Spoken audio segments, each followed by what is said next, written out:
I don't know. It was weird. It was weird. Hello and welcome to my recap of episode 5 of the Ultimatum Queer Love. If you haven't seen my recap of episodes 1 through 4, go check them out now and you'll be glad you did. Welcome back. Here we are at episode 5, which picks up right where episode 4 left off. So episode 4, we ended with the group parties with the two different groups and they were talking and crap went down with Mildred and on this side, and then everybody was ganging up on Vanessa on this side, and Xander walked away over here, so it was a mess. So here we are after that party, and we're gonna start with Xander and Yoli. It came out at the party that Vanessa, Xander's ex, fooled around with Ray, her new trial wife. Yoli is unsure of whether she should tell Xander about this, but Yoli brings it up very obviously and starts the conversation and is like, oh, I don't know if I should tell you. Do you want to know? Oh, I don't know. And of course, Xander's like, well, now I'm curious and now I have to know. And so Yoli tells Xander that Vanessa and Ray had sex, and that's a lot for Xander to take in. However, Xander and Yoli have also hooked up, so fair game. On Xander's side, Xander said that she dodged all the intricate prying questions on her side of the group party. And so they do okay with the conversation. Xander's kind of hurt, but doing well. And they end up going to bed and having a much better evening than earlier. I like them together. I do. I know Yoli's, but I like them together. We're going to stick with Xander and Yoli. So we're at the last week of the trial marriages with Xander and Yoli. And they're meeting Xander's friend Blair. Blair's very cool. And when Xander kisses Yoli's hand, Blair says like, oh no, that looks completely natural. You guys are great together. Blair knows how much Xander has been struggling with Vanessa, so it's nice for Blair to see Xander happy with Yoli. Yoli goes to the restroom, or leaves, but she leaves the table, and Blair's talking to Xander and how much Blair likes Yoli for Xander and how it's showing on Xander's face that she's falling in love with Yoli, but hasn't said anything yet. And Blair is rooting for them because she's not a super fan of Vanessa. Back at their apartment, Yoli and Xander are doing a little tie-dye project, which actually seems like a fun little couple home date, which I want to do now. And Xander's talking about how she's happy when she wakes up and she's happy when she goes to bed with Yoli, and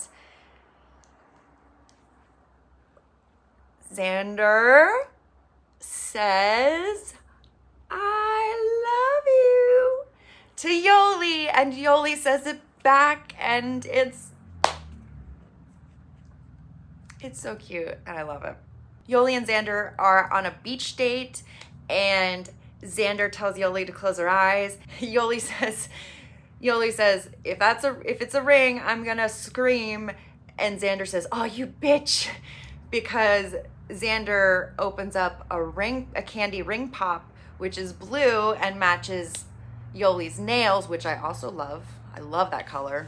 Gorgeous, gorgeous nails. When Yoli opens her eyes, the ring pop fits like a glove and it matches her nails, and it's so cute. And I love them together, and it's just very, very sweet, and I love it. On their last night before the trial marriages end, Xander and Yoli are talking about how they're both worried about telling their exes about their new relationship and what they've done. Yoli is worried that Vanessa's gonna get her hooks into Xander again, and Xander's gonna kind of lose herself in Vanessa again, and Yoli's just very worried about that, as I think most of us are. Xander says, oh, can we have them extend the 3 weeks? Can we have them add time to it? Because Xander wants to stay with Yoli longer, and and there's a bonus dog, Margot. Yoli's dog is named Margot, and yay, puppies. Xander also says that she doesn't want to lose Yoli, and that Yoli is Xander's person, Xander's right person, and they say I love you again, and they make the most of their last night together. I'm really rooting for these two. I'm worried about when Xander gets back with Vanessa. Speaking of Vanessa, we're moving on to Ray and Vanessa. After the party, Vanessa is telling Ray what an awful time she had because, like, Vanessa really did get ganged up on. I get a little bit of it, but it did go on for quite some time. And so Vanessa had a really rough night, and she actually kind of breaks down a little bit to Ray, and Ray's, there for her. Vanessa said, Lexi said that Ray was bragging about it to Lexi, and that's not true because Ray felt really bad about it. Ray would not be bragging about that sort of thing to anybody, let alone Lexi, who she came here with. So Vanessa was not being 100% there. I mean, Lexi was making a fuss about it for sure, but she didn't say that Ray was bragging about it. That is not true. Ray explains how she felt very uncomfortable with the group setting because Mildred was very much asking prying questions about, hey, have anybody hooked up yet? And Ray felt bad about that because of the whole situation, and so she was just feeling very uncomfortable and very upset about the whole thing. However, she did say that it was consensual and that everybody needs to back off because Ray made the choice and it is what it is. So move on. Ray and Vanessa meet Vanessa's dad, and he's an interesting one. He's been divorced and been dating, and he thinks that marriage should be a 7-year trial relationship, and then after 7 years, if you're not feeling it, just part ways and move on. Interesting, but we definitely see where Vanessa's getting her ideas of not wanting to stay committed very long to anybody. The dad also says that they should be selfish because time is precious and you don't want to waste it on somebody who's not going to be good for you or who you want to be with. I don't know. It was weird. I didn't really care for it. I don't know. It was weird. The last night before the changeover, Ray and Vanessa are packing up their stuff and they're just talking about what they want to wear to the big dinner because that's going to be the first time they kind of see their exes after all this went down, and they're going to have big conversations that night, so they want to look good doing it. At least Vanessa does. And Ray is having a fun time with Vanessa because it's not so serious as it is with like Lexi. And they flirt a little bit, but it's just a fun kind of friendly banter, flirty kind of a thing. I guess they both realize that they're not into each other romantically, but they're just having fun and flirty friends. On to Ray's ex, Lexi, and Mal.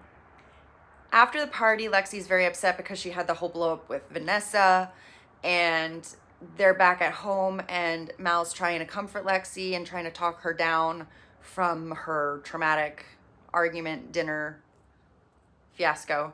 And Mal's just like, hey, you have to let Vanessa go. She's not really a part of your life. It's not really your place anymore. And hopefully Lexi can enjoy her time with Mal and let Vanessa go. But I don't think that's going to happen. Lexi's obsessed with her for whatever reason. Lexi and Mal are meeting Lexi's family, and Lexi's pretty much just going off on Ray most of the time and how she doesn't know if she can forgive her for the stuff with Vanessa, and Mal's just kind of sitting there like, okay. And then they finally get around to Lexi and Mal and talking about their relationship. And Lexi says how Mal is just like the most supportive, and they've already been talking about marriage and a lot of the serious stuff that Ray was afraid to talk about with Lexi. Lexi's parents are pretty much worried about Lexi, but they ultimately just want her to be happy, whether that's with Ray or with Mal or neither. They do think that she's rushing into things with Mal. However, Lexi's dad finally speaks up. He's been quiet most of the time. And he says that as a ring salesman, he has seen couples who have known each other for 5 days versus 5 years get engaged or to get married, and some work and some don't, and there's no rhyme or reason to it. So they just want Lexi to be happy. And they love Mal. They think Mal's great, and I do too. And I initially wanted Mal and Lexi to be together, but Lexi cannot drop this Vanessa stuff, so I think that's a big deal breaker. It's like, okay, I'm tired of hearing about Vanessa. Even as a viewer, I'm tired of hearing about everybody talking about Vanessa. It's like she doesn't care about Lexi. She's not talking about that. So it's like, let it go. So now Lexi and Mal are meeting Mal's friend Alicia. And I really like Alicia. It's funny because she says, what is happening? If you're in danger, blink twice. And Mal's like, this is not a get out situation. It's fine. I'm fine. This is fine. And so it was pretty funny. They've known each other for 12 plus years, so they have a good rapport going. Alicia's skeptical of the relationship between Mal and Lexi because of the age difference. She says it's a cute red flag, which I thought was funny because it's, oh, that's a cute red flag. Like, ugh. And so Alicia is very much Team Yoli for Mal. The night before the changeover, Lexi and Mal are talking, and Lexi is wondering if Mal thinks that you can have more than one soulmate, and Mal agrees, and so Lexi thinks Mal's one of her soulmates.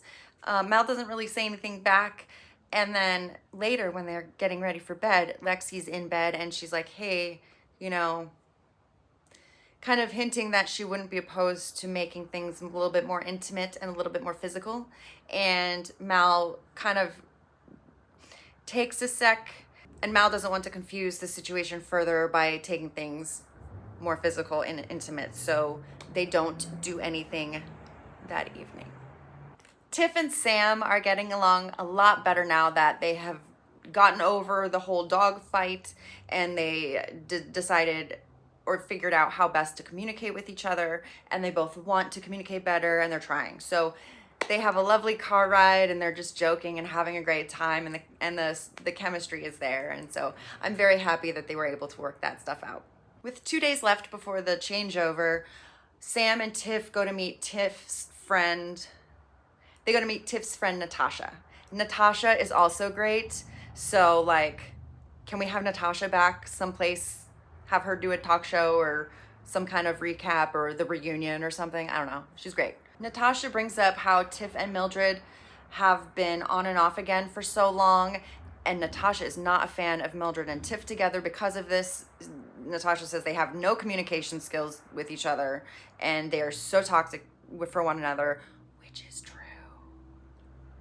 But Tiff is not ready to let go of Mildred, and so therefore Tiff is very, very closed off to Sam and to exploring the whole experiment and situation. So Natasha says, hey Sam, would you be okay with Tiff maybe making a move on you, or holding your hand, or cuddling or kissing, or some kind of more intimate physical action? And Sam said that she'd be okay with it. So Sam is more into Tiff than I originally knew. I thought she was like, no, because of all the craziness that happened in the beginning. But apparently Sam's like, no, I'd be into it. I'd be into exploring if Tiff was. And so Natasha says, okay, we'll hold hands right now.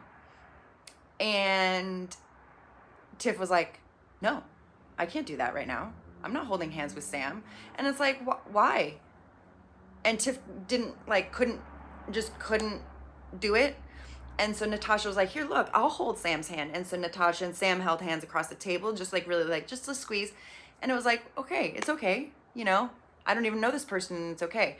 So that was an interesting little challenge for Tiff that opened their eyes to, okay, maybe they aren't as open to this experiment as they originally thought. Food for thought. The night before the changeover, after the conversation with Natasha, Sam and Tiff are in bed, and it's kind of awkward because there's like this unspoken like, oh, are you gonna try something now? And it's gonna be awkward because I know you're gonna try something because you were told to try something. So how is this gonna work? And it's just awkward. It's like, I know you're gonna make a move. Now I'm just waiting for you to make a move. And then it just makes it more awkward. But Tiff basically rolled over and was like, okay, I'm okay with you being the big spoon for a second, and we'll start there. So Tiff rolled over, Sam kind of cuddled up around Tiff a little bit and was like, this is weird, because Sam is a little bit smaller than Tiff, and so it was just like a funny, the little spoon. It should have been, but you know. It was a cute little trial of intimacy, but ultimately they just went to bed and recognized that, okay, that was enough for now. Also, Tiff's 12-year-old husky, Shiloh, makes an appearance. Bonus dog! We will end this episode with the most troublesome couple, Ozzy and Mildred. Mildred's dog, Zoe, makes an appearance. Bonus dog! What? Mildred and Ozzy are talking, just started talking after the group parties.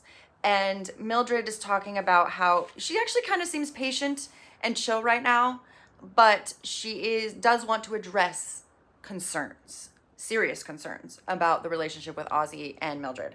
And also after talking to Sam, some more information and red flags need to be discussed. Before they even really get into the meat and potatoes of any conversation or any issues, Ozzy's like, I'm not ready to talk about this right now. I just got home from my friends from the party, which was awkward and a lot because Ozzy was at the table with Vanessa and Lexi and Yoli, which is just like already. So Ozzy's already kind of spent, I think, after that group outing. And so Ozzy doesn't really want to talk right now.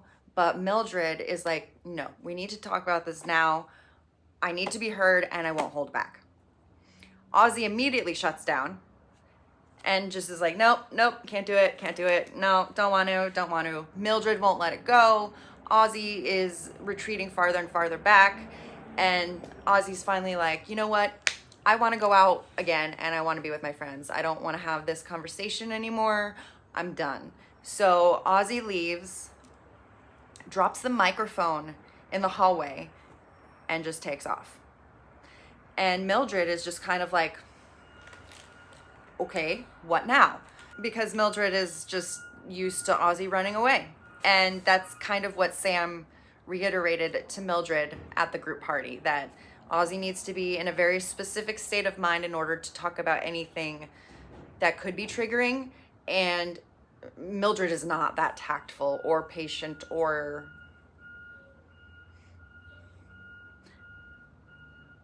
calm. That just exploded. The next day, Ozzy gets back to the house first, or Mildred's out, I guess, walking the dog. And Ozzy gets there first, gathers all Ozzy's stuff, puts it in a bag, and writes a note to Mildred saying, I can't do this anymore.